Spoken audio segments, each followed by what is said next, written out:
नमस्कार प्रणाम। आज के ई वीडियो में हम बतावे वाला बानी कि कैसे आप रोज़ के रोज़ 3000 रुपया कमा सकेनी, उहो कोनो बिना पैसा लगौले 1 रुपया भी आपके लगाओगे नइखे।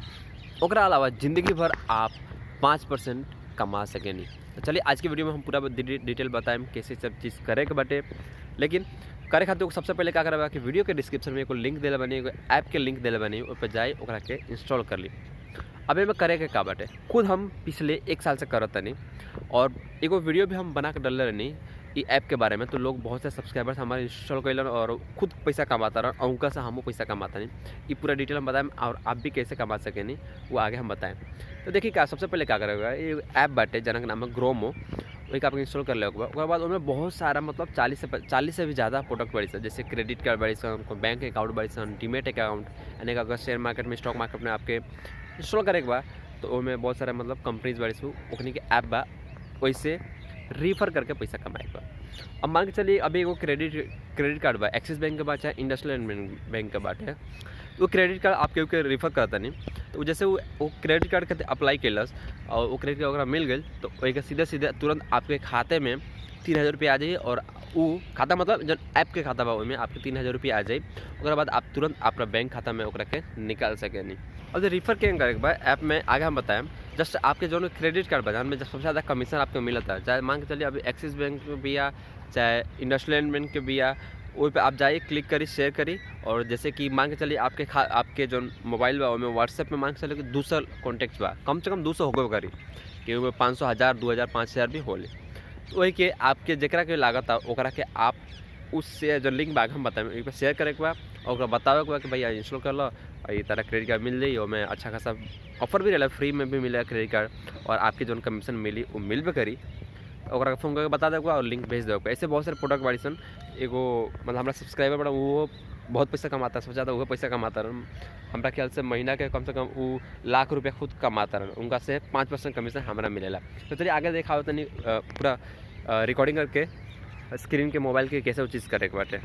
अभी ग्रोमो एप्लीकेशन बा हम खोल ले बनी और हे जगह आपके दिखत हुई स्टार्ट से लिंक के नीचे इंश्योरेंस बा, क्रेडिट कार्ड बा, फिर सेविंग अकाउंट बा, ये सब चीज़ बाटे। ये बहुत सारे प्रोडक्ट बा कंपनी के बेच के मतलब एफिलिएट से मतलब करके केहू के बता के उससे पैसा कमा सकल जाला। तो सबसे पैसा ज़्यादा मिला था आप देख सके नहीं कि 3000 रुपये बा क्रेडिट कार्ड और एमें सेविंग अकाउंट में 750 रुपये बा। इन्वेस्टमेंट में अगर ज़्यादा नहीं आता आपके 900 रुपया भी बा। जैसे कोनो भी एप्लीकेशन में अगर केहू को बताएं कि यूज़ करी तो इसकी कमीशन मिली। तो हमने सबसे पहले चले जाके क्रेडिट कार्ड पर कैसे 3000 रुपये तक मिला था, तो ये पर क्लिक करी और ये में देखी IDFC में बाद 2050 मिलता, में इंडसइंड में मिलता कि में 3000 रुपये मिलता और में कम मिलता। तो हमने क्या करे के बाद चल देख लिया जाए इंडसइंड बैंक बा, ए में क्लिक करके और ये कुछ डिटेल बा क्या फ़ायदा बाटे, का चीज़ होके चाहिए आपके क्रेडिट कार्ड मिले खातिर। 750 सिविल स्कोर होके चाहिए, 21 से 60 साल की उम्र हो सके चाहिए, 3 साल ज़्यादा इनकम हो गई, सब चीज़ आप पढ़ के और ऐसे शेयर पे क्लिक करे के बाटे। एक बाद शेयर पे क्लिक करे के बाद और बाद फिर से शेयर पे क्लिक करके जहाँ भी आप शेयर करे चाहते नहीं, व्हाट्सएप पे चाहे कहीं भी वो जगह आपको शेयर करे देख सके नहीं आप एगो फ़ोटो चल जाए।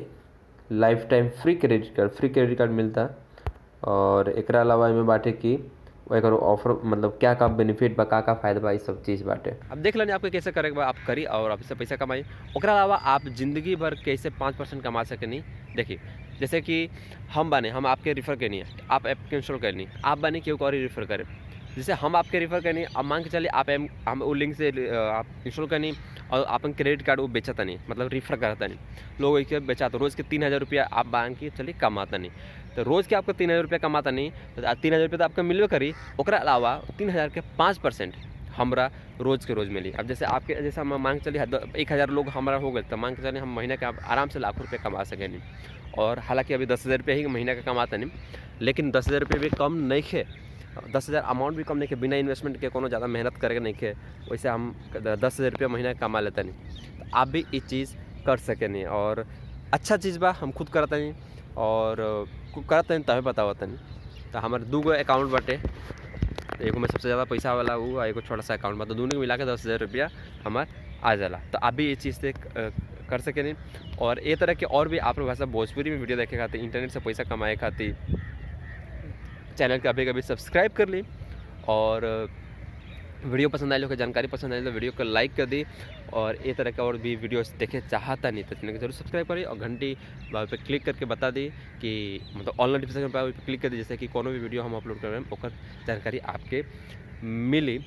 ओकरा अलावा कुछ सुझाव बा, कुछ पूछे के बात तो नीचे कमेंट बॉक्स में जाकर कमेंट करके पूछी आपके का जानकारी चाहिए, कौन टॉपिक पे वीडियो बनावे के बा, या कोनो सुझाव के कोनो सलाह हो के उ आप दी। और ई आज के जो वीडियो बनता दुनिया के सबसे बड़का cricket stadium Motera cricket stadium Ahmedabad से हम बानी एजक, और ऐसे वीडियो बनाओ तनी आपके खातिर।